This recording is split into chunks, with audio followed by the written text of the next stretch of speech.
Everything evil about Nigeria has coalesced into the person of one man.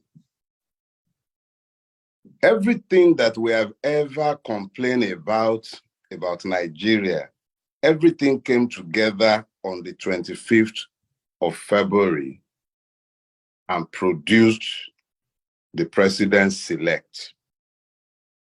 You know, when you are cooking jollof rice, every one of his ingredients is at the base of the pot. So we say bottom pot. That's where his sweet pass. If you have ever stood for evil in Nigeria, it is embedded in the person named Tinubu. In any way, shape, or form that you have ever stood against evil in Nigeria, it is in his person. So Tinubu, for me, is a blessing.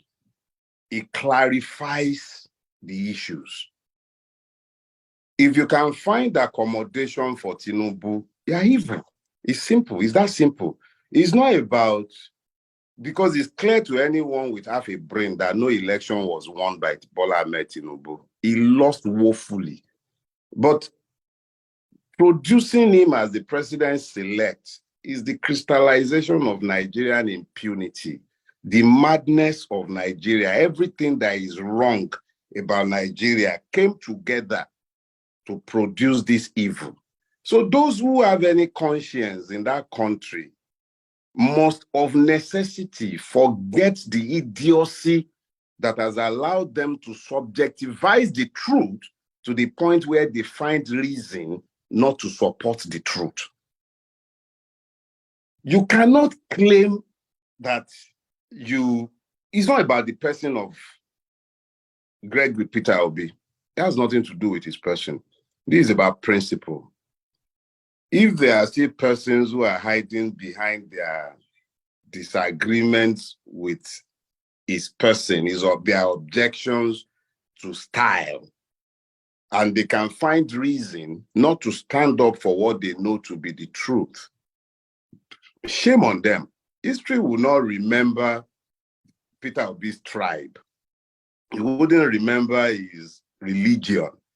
What it would most remember is the fact that all the aggrieved in Nigeria, the disadvantaged, the disinherited, those who have for long been pained by the way Nigeria has been, they came together, they found common purpose around one man as the arrowhead, not as the issue. It was just, Peter Obi is merely the arrowhead of a movement. That's all he is. We all came together for our various reasons, and we found common purpose in the issues that the man raised. Some of us raised those issues. Aisha, you raised some. I raised some. Other people raised some. But we all found common purposes, even where we had disagreements. That's politics. We chose what was offered as an electoral process. We staked our reputations behind a faith that the electoral process would be worthy of support. A law was passed. We stood behind that law. That man that is completely bereft of integrity or honor that you call Yakubu or whatever is the INEC fraudster. And I said that standing here, hoping and praying he will sue me, please. He's a fraudster. That man assured all of us and the entire world that we would have elections predicated on electronic transmission of results. Beavers, IREV, billions were voted. And then the man, look, let me just put it this way. I don't know by what, there were two choices when this happened. We could have gone on the street and started making noise, offered them the opportunity to kill as they had always killed, and then we would have all been talking about normalizing the situation. We'll be talking about peace. Those of us that they would have picked up, they would have picked up. Then they will be talking about free this and free that. Then we'll be talking inauguration. And then there would be normalcy, and Nigerians, as usual, would have moved on. But we knew that that was what they would have loved. See what we done. We did not cause any fight. See all of us, peace loving. We stand for peace, but it is not at the expense of truth. Bola Ahmed Tinubu did not win any election. There is no person known as Bola Ahmed Tinubu. There is a chimera, somebody who is lying, some figment of somebody's imagination somewhere, who has named himself Bola Ahmed Tinubu, who around whom all the evil men in our country have coalesced. They are the ones who might believe that there is something they can win. They've won nothing. When the day comes, we'll see what will happen. Now, they never break. Maybe they say your president selects. I don't know what day they say they are doing whatever they are doing. Let the court tell us how this wuru to the answer will stand. It's always good now. Let the courts dance naked in the marketplace. You remember now? Sorry, say I just a talk go. You know, I don't bottle up too many things. No, over go ahead. Go ahead, bros. Over go 1 ahead. month. Look at it this way. When NSAS happened and they murdered all the people they murdered, and we came into the public space and spoke about how the system had massacred people. And they said we were lying. They said they were all lies. They even had people come into the public space to claim that we were lying. And then they set up the panel and we followed them to the panel. Each and every member of the panel was nominated by the government. Each and every one of them. Nigerians like me and you, with each and every one of our many peccadillos, it included a retired DIG. A judge, a retired judge, sat at the head of that panel.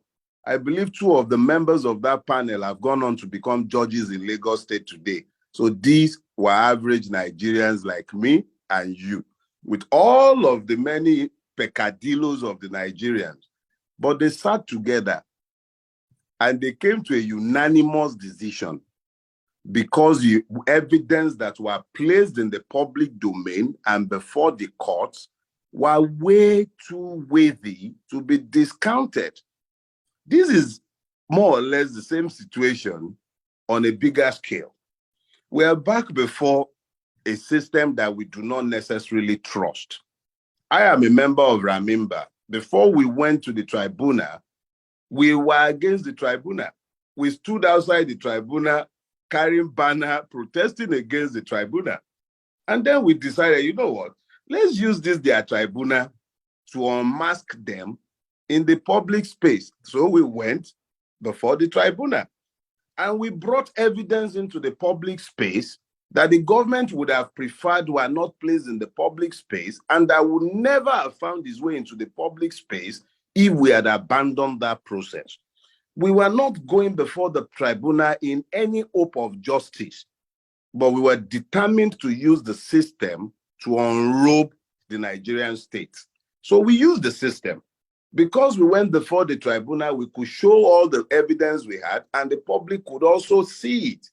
And at the end of the process, unanimous, not one dissenting vote, the tribunal voted that as a fact, there was a massacre.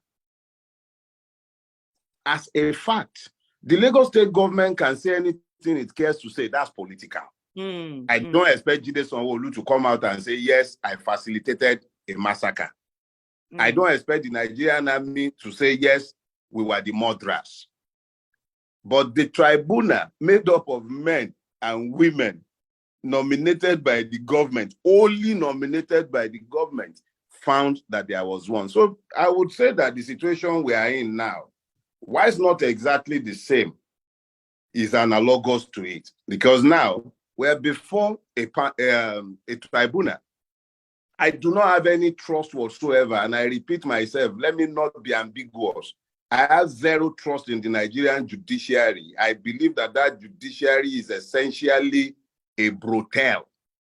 It is no different from a brothel. I believe that our CJN is either completely corrupt or irredeemably incompetent. Those are my beliefs. I have said this before, over a year ago, before Peter Obi or his election came to be, before anybody would start talking about the politicization of my comment. It has nothing to do with Peter Obi's comments. If anybody has the time, let them go to my Arise interview in June last year, when he was appointed the acting CJN. I was categorical in remarking that the man is either incredibly incompetent or unbelievably corrupt. And I stated the basis of my belief. So let's be clear. I am not saying what I'm saying out of any faith in the judiciary. And I'm not suggesting that we are going before the judiciary in the hope that the judiciary might present anything other than what it has always done. After all, the same judiciary produced the ruling in Machina. The same judiciary produced his ridiculous ruling in the case of Akpabio. The same judiciary produced the horrible ruling that we saw in Imo State. So I'm not sitting down here selling anybody any pipe dreams of a judiciary that is either incorruptible or that produces justice. But that process serves to educate our people about what we are up against. There is a clear line that has been drawn. This is a battle between good and evil. It is a battle between whether Nigeria is going to go into the future or whether it is locked into a cycle of self-destruction. Because I cannot for the life of me understand how any country that is desirous of going into the future can be yoked to the career criminal that they have produced as president-elect against the expressed will of the people. If he had won an election, that would be different. If he had won an election, it would simply mean that that is the ugliness and beauty of democracy. We would have had to accept it. But Bola Ahmed Tinubu, whatever his true name might be, did not win any election. He is attempting to steal one. And it is the duty of everybody who has a conscience and who is truly, truly desirous of a Nigeria worthy of being bequeathed to our children. We have a duty to oppose this. My very own brother, you know, I could listen to you for ages and just not even say anything because I'm just nodding. I'm like, you're speaking my mind. You know, you're just speaking. Yeah, you know, I've been quiet for a while. So yes. Even when I asked you to do this, you say you did give your reasons why and I'm so glad that you are here, because it's like when you keep saying the same thing again to people, they're coming, they begin to feel, oh, okay, what's this person trying to say? But hearing you also reinforce that, I hope a lot of people will see more of that. Like you rightly said, protest was not the way to go. Protest was what they had already planned and were waiting for what to do with. And they would have brought in everything. They'll first of all bring in violence, just like they did NSAS. They'll be the one perpetrating the violence. But then they'll say it's off. Yes. And then when they do that, the state will now have legitimacy to bring in arms to protect the state, to bring in the security agents, and they will kill people. And after that, people will be saying, since people have died so many times, so say this, let's leave that one. Let's just continue with governance. That's what they were all planned for. And the fact that people did not do that rattled them. That's one thing I always continuously want people to understand. That rattled them. That's why we are fascists. And they're all sorts of names, and you know. Yeah, look, Aisha, the true idiot is the person who does not learn from history. That's the true idiot. I am blessed to have lived a full cycle. I've been here before. I was here in 1993. That's where we're back in 1993. In the immediate aftermath of the election, I remember making this point. But a lot of people didn't hear me because they were emotional, and also because a lot of us have learned to subjectify the truth. Because it is Mr. A, it is no longer true. But when it is Mr. B, it becomes true. I have seen some of my dear friends who have celebrated the electoral theft by Tinubu, not necessarily because they love Tinubu, but because they have taught themselves to hate Peter Obi, and they imagine that it is Peter Obi's loss. They conveniently ignore the fact that it is our collective loss. If Peter Obi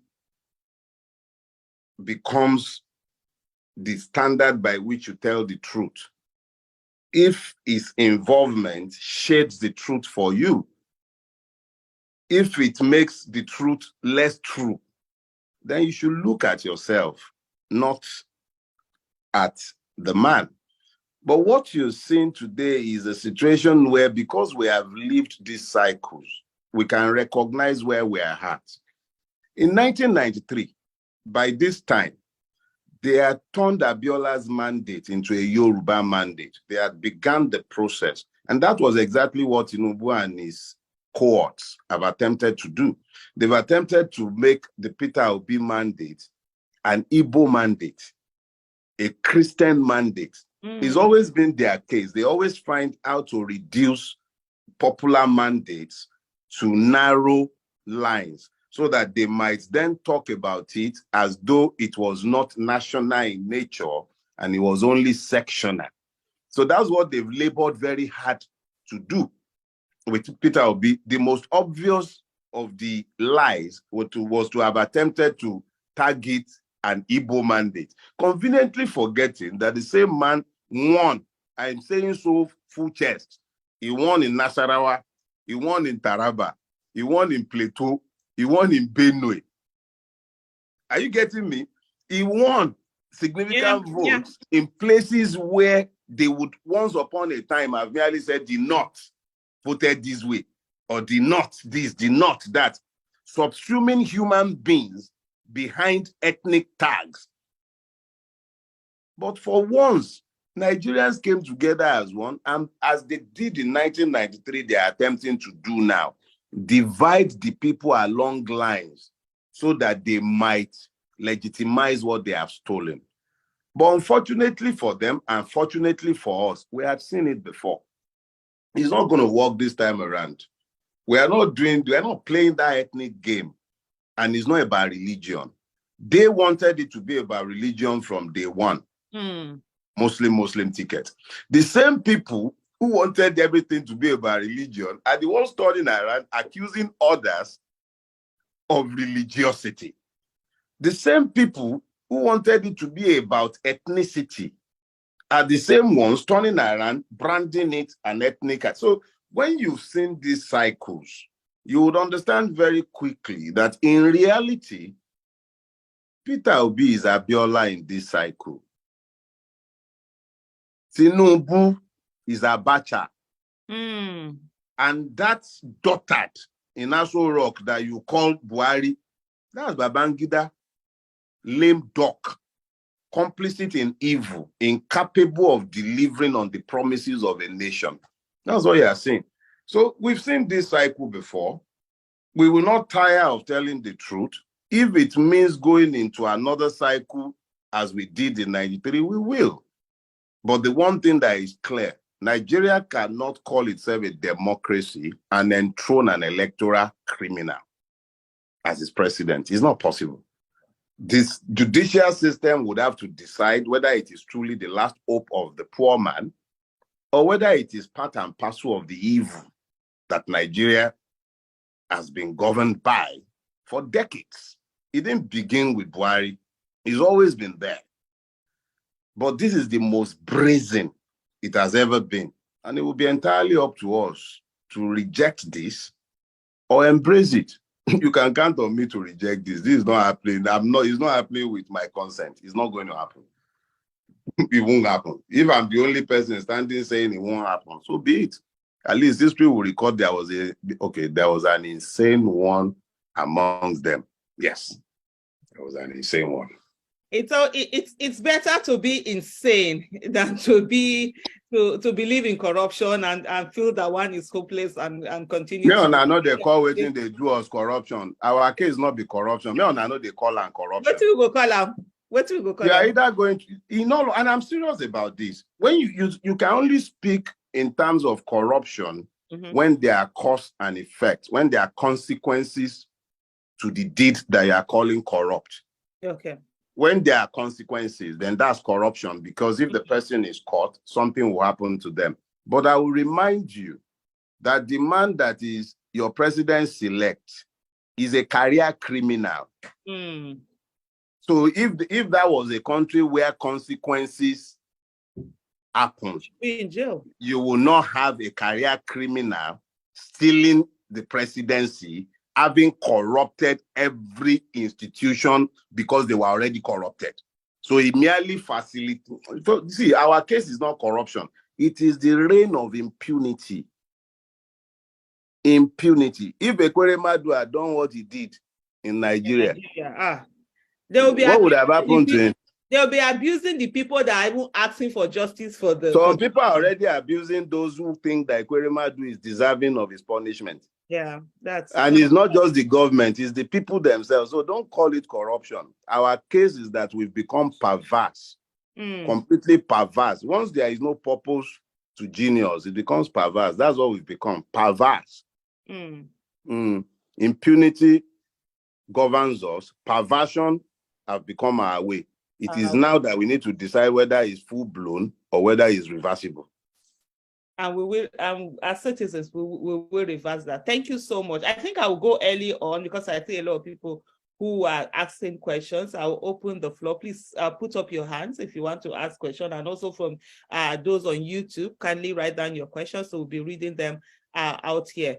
Before we take on those questions, it's to say there's something that you said, and it's before you had come on, I had